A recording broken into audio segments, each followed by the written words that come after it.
d'expression après les attaques contre Charlie Hebdo et contre l'Hyper Cacher. Un an après, où en est-on? Cet esprit Charlie est-il toujours là? En tout cas, le gouvernement français a pris de nombreuses mesures. Journée de la laïcité le 9 décembre, charte de la laïcité dans les écoles, cours d'enseignement civique et moral, formation des professeurs, une armée de réservistes, 5000 personnes qui se proposent d'aller volontairement dans les collèges, dans les lycées pour aller enseigner la laïcité. Ces mesures sont-elles efficaces, sont-elles concluantes un an après?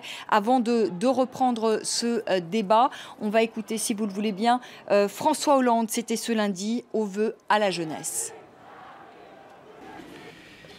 Il y a un an, jour pour jour, nous défilions.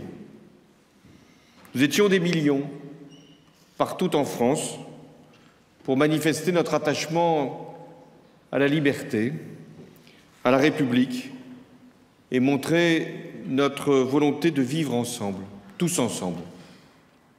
Pierre-Yves Bournatel, j'ai évoqué toutes ces mesures qui ont été annoncées par le gouvernement, l'enseignement de la laïcité dans les écoles. Est-ce que, selon vous, est-ce que c'est efficace ? Mais la laïcité, c'est essentiel, parce que ça veut dire à tous les enfants de France, quelle que soit ta religion ou ta non-religion, que tu sois athée, agnostique, musulman, juif, catholique, protestant, ce qui compte, c'est que tu es un enfant de France comme les autres et que tu dois être traité de la même façon et que l'école doit être un lieu de l'ascenseur social. Et c'est ce qui ne fonctionne plus dans le pays. Et c'est une refondation absolument nécessaire et utile qui dépasse d'ailleurs beaucoup les clivages politiques. Mais le débat qu'on va avoir, qui va continuer sur la laïcité, ne doit pas être confondu. C'est un débat national où nous pouvons avoir toutes et tous des différences. Mais il y a un combat qui est essentiel. C'est la lutte contre le totalitarisme. Le totalitarisme, il peut être aujourd'hui le visage du terrorisme et de l'État islamique. Il a été dans le passé celui du national-socialisme, de gens qui étaient athées ou agnostiques. Il a été celui des staliniens. Il a été celui de gens de différentes religions. C'est le totalitarisme. Moi, je ne confonds pas le totalitarisme aujourd'hui de l'État islamique avec l'islam. Ce sont deux choses différentes. En revanche, dans un débat national, apaisé, chacun peut avoir ses positions par rapport à la religion, croyant, non croyant. Et puis à l'intérieur de la laïcité, on peut avoir des débats sur l'école, sur la cantine, sur un certain nombre de choses, de manière apaisée, mais on doit trouver des points de convergence pour vivre ensemble et dire que chacun a une liberté de conscience, que chacun a le droit de l'exprimer, que des non-croyants ont le droit d'exprimer fortement leur opposition à la religion, que des gens qui croient en droit de la vivre sincèrement sur le territoire national, mais qu'il y a des lieux dans lesquels on abandonne ses convictions religieuses ou philosophiques ou politiques. Que la communauté musulmane se sent particulièrement visée justement dans les mesures qui ont été prises par le gouvernement. Parce que ces mesures, elles ne concernent pas les chrétiens, elles ne concernent pas les gens de confession juive. Je vous donne un dernier exemple. La question de la cantine, qui me paraît une question absolument essentielle. Est-ce qu'il faut ou pas des menus Je suis pour des menus de substitution qui soient des menus non confessionnels, pour que tout le monde s'y retrouve. Moi, je souhaite que l'école de la République n'accorde aucune place à la religion dans les cantines. En revanche, je ne souhaite pas que des enfants qui soient juifs ou musulmans ne viennent plus à l'école de la République, à la cantine de la République, parce qu'on ne leur offre pas un menu de substitution. Donc il faut un menu de substitution qui peut être végétarien, tout ce qu'on veut, peu importe, qui permette à chacun de faire un effort et un pas pour la République. C'est-à-dire, j'accepte qu'à l'école de la République, il n'y ait pas de menu confessionnel, donc je fais abstraction de ma religion, et l'école de la République permet à tous les enfants de venir déjeuner avec un repas de substitution. Moi-même, pour des raisons non confessionnelles qui n'avaient rien à voir, je me souviens comme enfant, aller à la cantine et dire « j'aime pas ce qu'il y a à manger ». Et il n'y avait rien d'autre à proposer. Je trouve pas ça normal. Donc soyons pragmatiques un peu et fermes sur les principes, mais accueillons tout le monde à l'école de la République. Les musulmans, aujourd'hui, il y a une réflexion. Quand le Conseil français du culte musulman, par exemple, a proposé que samedi, dimanche, les mosquées soient ouvertes, il y a une part de méconnaissance. C'est, entre guillemets, une nouvelle religion en France, l'islam, même si il y a historiquement... Première mosquée en 1950. Voilà, tout à fait. Mais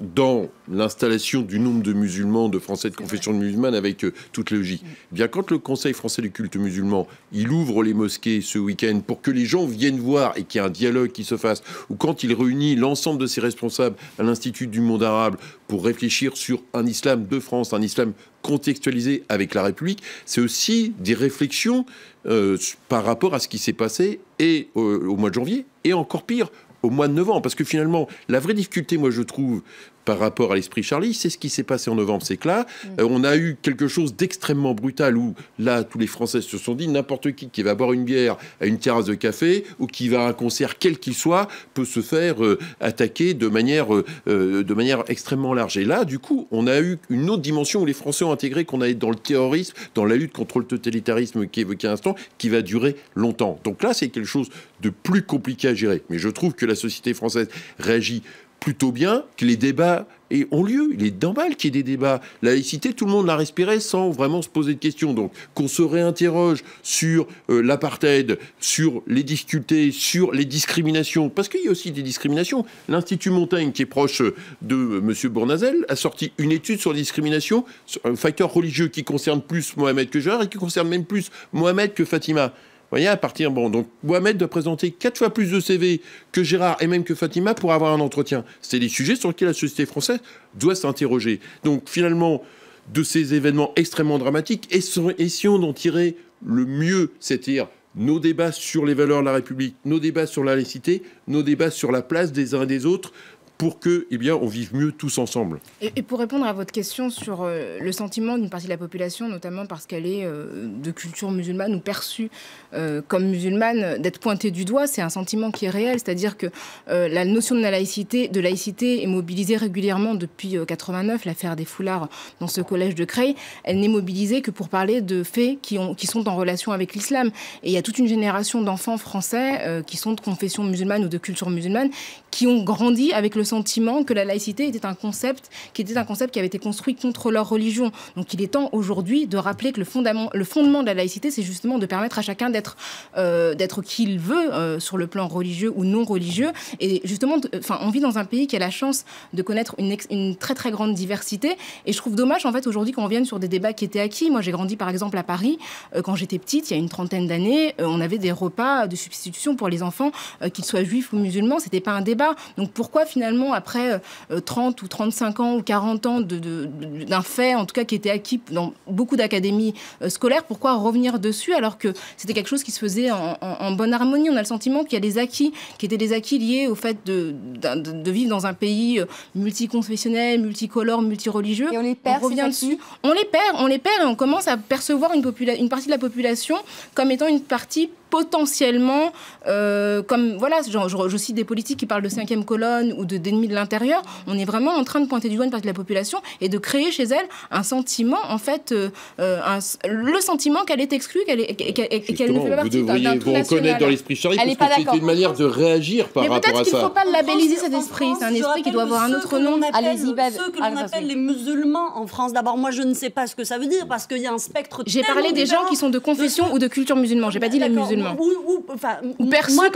comme musulmans. C'est ce que j'ai dit. Il y a des gens qui sont perçus. Ce n'est pas une communauté monolithique. Il y a des gens. Il y a toutes les couleurs du spectre. Il y a des gens comme moi, qui peuvent effectivement être perçus comme tels. Voilà. Et puis, il y a aussi les frères Kouachi. Mais quand on parle de cette communauté-là, et quand on parle de son sentiment général d'exclusion, etc., c'est faux. Parce que dans ce pays, d'abord, il y a plus de musulmans dans le service public, dans la police, dans les hôpitaux, plus que dans les organisations terroristes.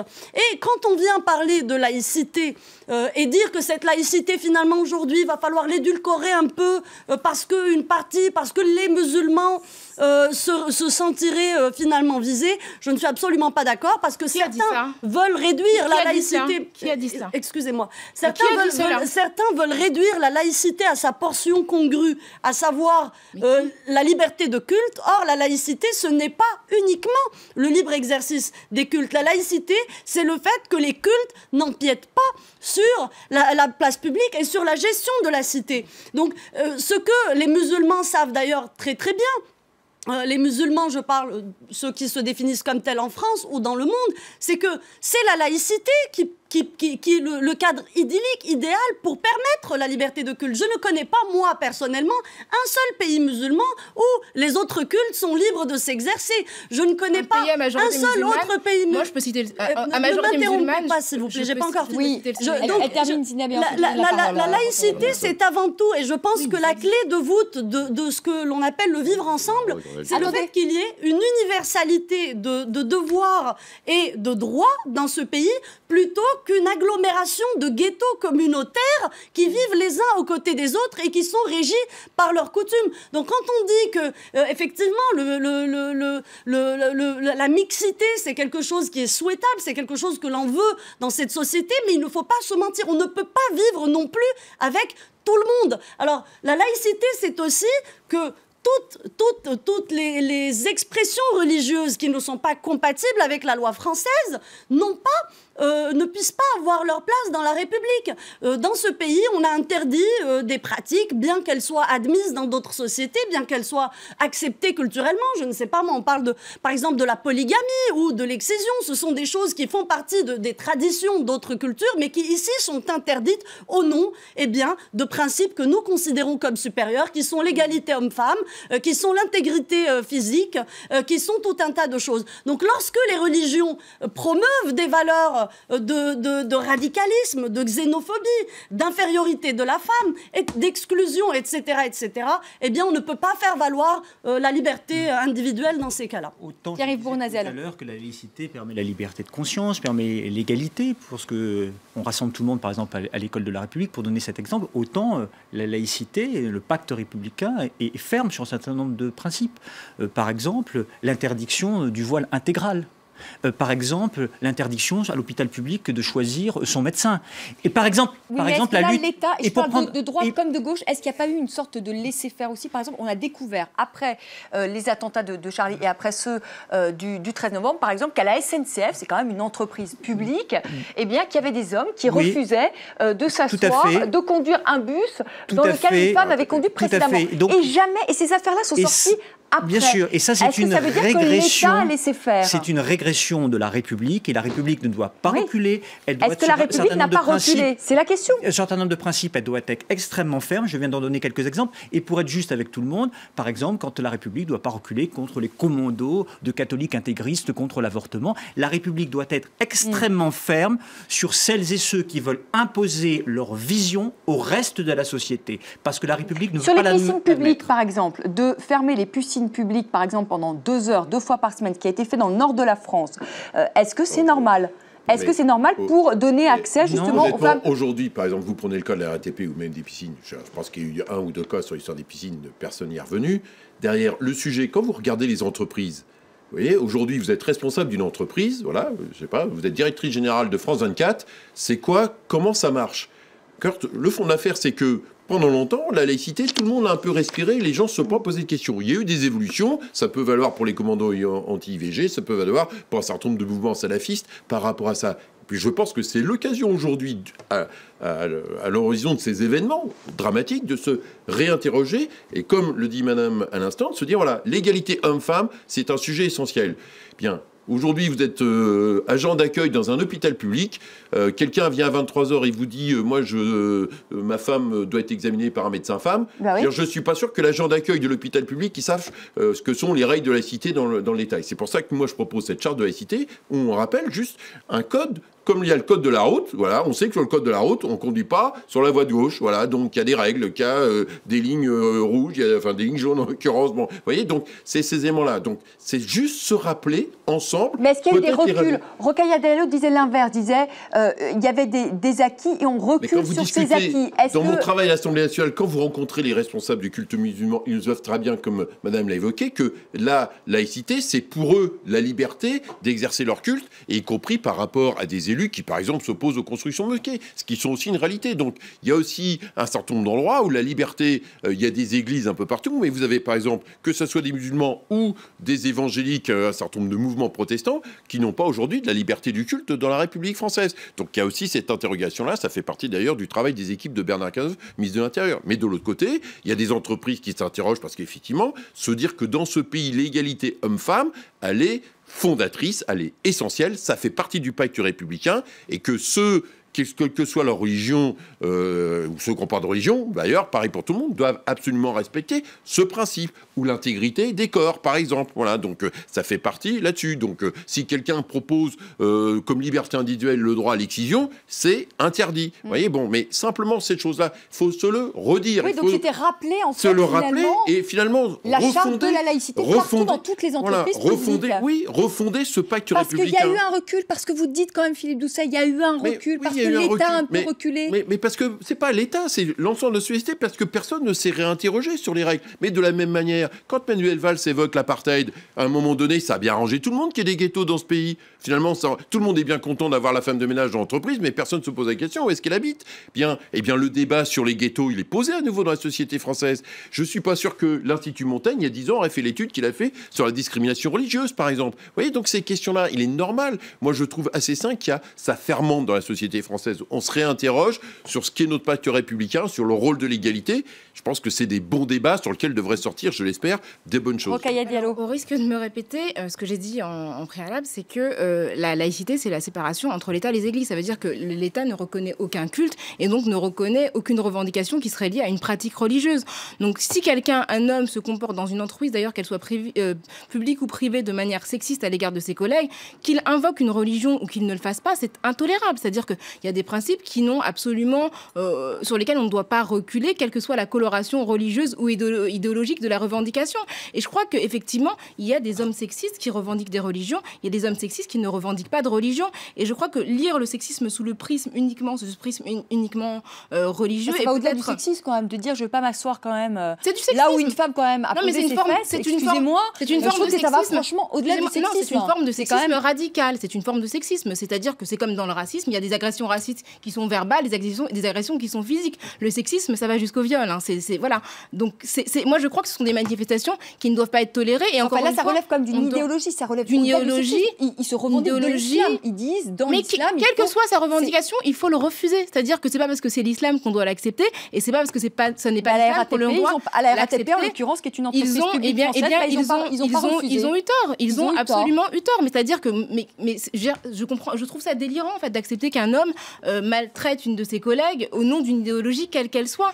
Et se pose aussi la question, pardonnez-moi parce que vous êtes deux élus, je vous donne la parole, Zineb, la question aussi du clientélisme quand même, parce que finalement, c'est aussi un électorat que les gens de confession musulmane. Est-ce que là aussi les politiques n'ont pas reculé pour une question de clientélisme en se disant, finalement, c'est quand même un électorat et il faut le brosser dans le sens du poil, cet électorat. Certains hommes politiques préfèrent voir la société sous forme de segments électoraux. On sait très bien qu'aujourd'hui, il y a de plus en plus de pratiques de consignes de vote, par exemple, dans les mosquées. L'élu du coin ou le candidat du coin qui s'acoquine avec l'imam de la mosquée, etc. Il peut y avoir des choses comme ça. Et effectivement, c'est une concession qui a été faite par une classe d'hommes politiques. Vous posez aussi la question, est-ce que l'État s'est couché face, justement, est-ce que l'État a abdiqué? Moi, je pense que la société, finalement, a abdiqué face à cette montée de gens, vous voulez, qui veulent ce que les Québécois appellent les accommodements raisonnables. C'est-à-dire qu'à force de grignoter des petits territoires, grignoter des petites jurisprudences dans les tribunaux qui finalement deviennent un socle juridique, qui finalement biaisent la laïcité. En fait, certains s'emploient à faire ce travail-là au sein de la société française. Je parle par exemple d'associations cultuelles qui, elles, de toute façon, qu'on se le dise, ont une vision impérialistes, ont une vision conquérante de la société, l'idéologie radicale. Je ne parle pas là des religions, mais je parle de ce qui pose problème, c'est-à-dire les manifestations radicales, militantes des religions au sein des sociétés. Ce sont toujours, la plupart du temps, des idéologies promues, financées et qui ont une vision impérialiste. Et je pense que si la société a abdiqué, c'est parce que justement, il y a eu un hold-up sur le débat de la laïcité par l'antiracisme. Parce que certains se sont employés à dévoyer le combat antiraciste, qui est un combat très noble, à lui donner finalement une coloration religieuse. Et je parle là des intégristes qui, eux, disposant d'outils coercitifs dans les pays où ils ont le pouvoir, ils ont les moyens de vous mettre en prison, de vous fouetter, de vous flageller. Mais ici, dans une société démocratique, ils viennent la main sur le cœur, vous dire, vous savez, on est blessé, attention, ce que vous dites là en critiquant ma religion, c'est du racisme, et c'est ainsi qu'ils ont réussi finalement à faire taire les critiques. Allez, c'est la fin de cette émission. Un mot, Pierre-Yves Mouradet, un mot. Parce que je vais m'en parler. Sur le clientélisme. Un mot. Sur le clientélisme, un mot, oui, un mot. Je veux porter l'idée du renouvellement. Le clientélisme et le communautarisme, quel qu'il soit, a affaibli, déconsidéré la parole et les acteurs publics et les politiques en général. Donc vous le reconnaissez? Oui, parfaitement. Et il faut renouveler profondément les méthodes. Et au-delà de la gauche et de la droite, il faut revenir à des principes qui sont le principe de l'intérêt général. Parce que si on veut retisser la confiance avec nos concitoyens, il va falloir changer sacrément les pratiques politiques. Un mot sur le clientélisme. Je ne crois pas par rapport à ça, parce que ça suppose qu'il y ait une communauté musulmane. Or, moi, de tous les gens que je peux rencontrer, il y a autant de regards sur l'islam, entre guillemets, de ceux qui sont pratiquants un peu, beaucoup, etc., par rapport à ça. Et le meilleur exemple, c'est que tous les élus, députés qui, par exemple, par rapport au regard qu'on peut porter par un certain nombre de musulmans ou par un certain nombre de chrétiens sur le mariage pour tous, pour ceux qui voulaient ne pas être dans la logique communautaire, je veux dire, le plus simple, vous votiez le mariage pour tous, vous n'aviez pas de problème par rapport à ça. Parce que du coup, là, on a pris un certain nombre de positions pour l'ensemble, dans l'intérêt général du pays, quelles que soient les positions philosophiques, religieuses des uns et des autres. Merci à tous les quatre d'avoir participé à ce débat. Comment parler de laïcité aux enfants? Rocha Diallo et Jean Bébéro, et c'est aux éditions Bobéro, pardonnez-moi, et c'est aux éditions Le Baron Perché. Merci encore à tous les quatre. Vous restez avec moi. On accueille tout de suite Karim Yaoui, tout ce qui a fait le buzz sur les réseaux sociaux ce lundi.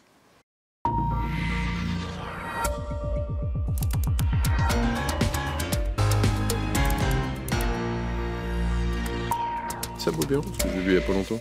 Bonsoir Karim, que reste-t-il de l'esprit Charlie? C'était le thème de notre débat ce soir. En tout cas, on en a beaucoup parlé également sur les réseaux sociaux. On en a beaucoup parlé sur les réseaux sociaux et dans un certain nombre de médias. Alors les avis sont partagés sur l'héritage de ce 11 janvier. Alors évidemment, il reste des images fortes qui étaient encore très partagées sur Twitter, cette image de la place de la République. Il y a un an, naissait l'esprit Charlie, symbole du combat pour la liberté contre l'obscurantisme. Ils étaient un certain nombre à partager ou repartager cette image qui aura marqué les esprits. Par contre, certains ont aussi comparé 11 janvier 2015 et 10 janvier 2016 sur la place de la République. Il y avait tout de même beaucoup moins de monde. Certains se sont amusés de l'explication donnée par Anne Hidalgo, qui a expliqué que les Parisiens ne sont pas du matin, mais le dessinateur Kroll avait une autre explication. Peut-être pas Johnny. Et ben voilà, regardez, c'est un dessin de Kroll, janvier 2015, je suis Charlie. Janvier 2016, il y a beaucoup moins de monde et je suis Johnny. Alors, dans les éditos... Pardon. Je vous en prie. Du côté du Nouvel Observateur, on a le point de vue de Nassourdine Haïdari, qui fait partie du CRAN, Conseil représentatif des associations noires. Pour lui, malheureusement, l'esprit du 11 janvier a disparu. La France doit s'unir à nouveau. Pour lui, la disparition de cet esprit est liée au calcul politique des hommes politiques et d'une union nationale qui aura vécu. Du côté du Monde, on a un autre point de vue, celui de Joël Fliss, qui explique que l'esprit de Charlie a battu celui de Marine Le Pen. Elle considère que finalement, c'est peut-être l'esprit de Charlie qui a permis de défaire le Front National au second tour des régionales. En tout cas, ce point de vue était aussi partagé par un certain nombre d'internautes. La Voix du Nord, elle, est allée à la rencontre des citoyens pour leur demander justement leur avis sur l'héritage de Charlie. Et cette fois-ci, les regards sont beaucoup plus positifs, optimistes. Pour l'ensemble des citoyens que le journal a interrogés, eh bien, il restera quelque chose de fort, quelque chose qui marquera les esprits durablement. Certains soulignent qu'on se sent plus en osmose avec le reste de la population. Il y a une unité qui perdure malgré le fait que cette union appelée par les politiques n'a pas duré. Il y a des regards moins optimistes, celui de la sénatrice Nathalie Goulet qui rappelle que ces derniers jours, il y a eu des églises incendiées, l'augmentation des actes antisémites et des actes islamophobes. Les célébrations de Charlie sont, selon elle, particulièrement contre-productive. Et puis cet autre internaute, lui, qui critique l'OPA sur Charlie. L'OPA sur Charlie s'est bien passé. Un an après, on leur rend hommage en faisant chanter Johnny et les militaires. Johnny et les militaires que Cabu n'appréciait pas particulièrement. En tout cas, si il y a débat sur l'héritage de Charlie, eh bien, du côté de Charlie Hebdo, on continue.